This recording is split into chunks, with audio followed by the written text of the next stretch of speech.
Bom, gente, então, retornando aí à classificação do tecido epitelial glandular, a gente pode classificar essas glândulas também de acordo com a morfologia que elas assumem, certo?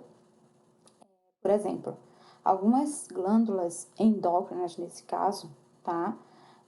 Elas assumem uma morfologia cordonal, como vocês podem observar aqui na figura.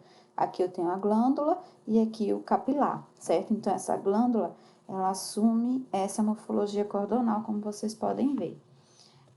E aí a gente chama elas de glândulas endócrinas cordonais, porque formam esses cordões em torno dos vasos sanguíneos. Aqui na microscopia, como vocês podem ver, tem aqui um capilar e aqui a glândula formando esses cordões, né, descendo aqui próximo aos capilares.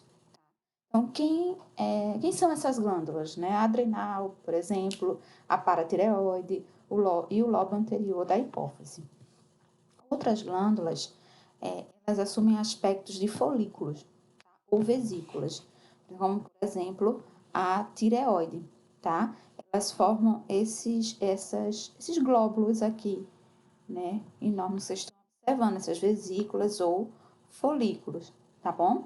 Então, aqui tá o tecido epitelial, né? O tecido epitelial cúbico, digamos assim, né? E aqui é o tecido epitelial glandular, tá? Os núcleos bem esféricos, dando aspecto de tecido epitelial cúbico. E aqui dentro eu tenho o produto da secreção. Ao redor dessas glândulas eu tenho os capilares, como vocês podem observar, certo? Então, como eu falei, esse é o exemplo da tireoide. A gente também pode classificar as glândulas, nesse caso, as glândulas exócrinas, de acordo com a morfologia também do ducto e da porção secretora, do ácino, certo? Então, por exemplo, eu tenho aqui uma glândula exócrina que pode ser tubulosa. Por que tubulosa? Porque a porção secretora, o ácino, tem forma de tubo, certo? Simples. Simples por quê? Porque esse ducto não está ramificado. Ela pode ser tubulosa simples, ou seja, o ducto não se ramifica, mas quem se ramifica é a porção secretora. E essa porção secretora ainda tem forma de tubo. Então, ela vai ser tubulosa simples ramificada, porque a porção secretora está dividida, tá bom? Ela pode ser tubulosa composta, nesse caso aqui é o ducto que está se dividindo, tá vendo? Porém, a porção secretora em forma de tubo não se divide. Ou ela pode ser tubulosa simples e a porção secretora, né, ser um túbulo, mas ser um túbulo enovelado. Então, a gente chama de tubulosa simples enovelada.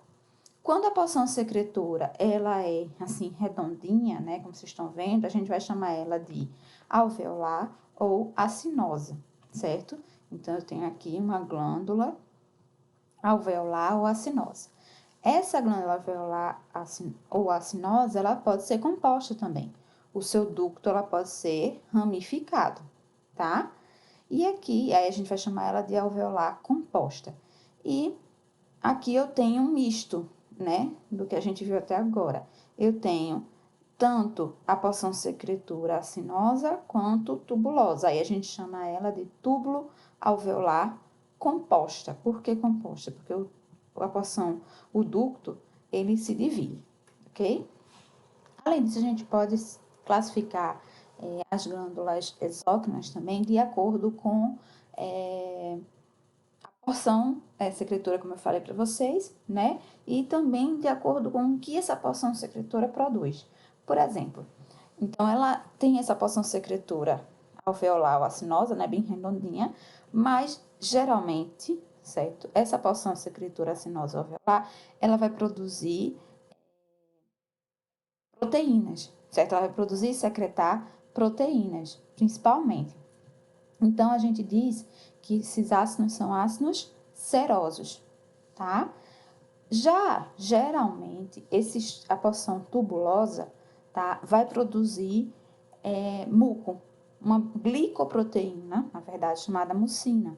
Essa glicoproteína, essa mucina, ela absorve muita água e por isso que acaba, que a gente chama de muco, né? Isso acontece também muito por exemplo, nas glândulas salivares, certo? Então a gente vai chamar túbulo, né, mucoso, porque produz essa proteína mucina, ok? A gente pode classificar também as glândulas exócrinas de acordo com a forma que ela elimina o produto de secreção. Por exemplo, a gente chama as glândulas de glândulas exócrinas holócrinas, aquela glândula que elimina todo o seu produto de secreção junto com toda a célula, ou seja, ela quando ela secreta o seu produto, vai embora consigo toda a célula, citoplasma, núcleo, tudo. Um exemplo claro disso são as glândulas sebáceas, tá? A gente chama de glândulas exócrinas merócrinas aquelas glândulas que só liberam o seu conteúdo de secreção. E geralmente o seu conteúdo de secreção está armazenada em grânulos, certo?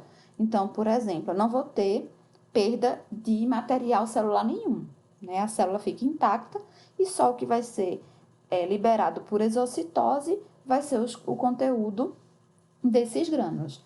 Um exemplo dessas glândulas exócrinas é o pâncreas, né? A porção exócrina do pâncreas. A gente sabe que o pâncreas é uma glândula mista. Ela é tanto endócrina quanto exócrina, ok? E por fim, as glândulas exócrinas apócrinas, cujo produto de secreção é liberado junto com uma parte da célula. Nesse caso aí, a parte é o citoplasma apical, e apócrinas. Um exemplo que a gente tem são as glândulas mamárias.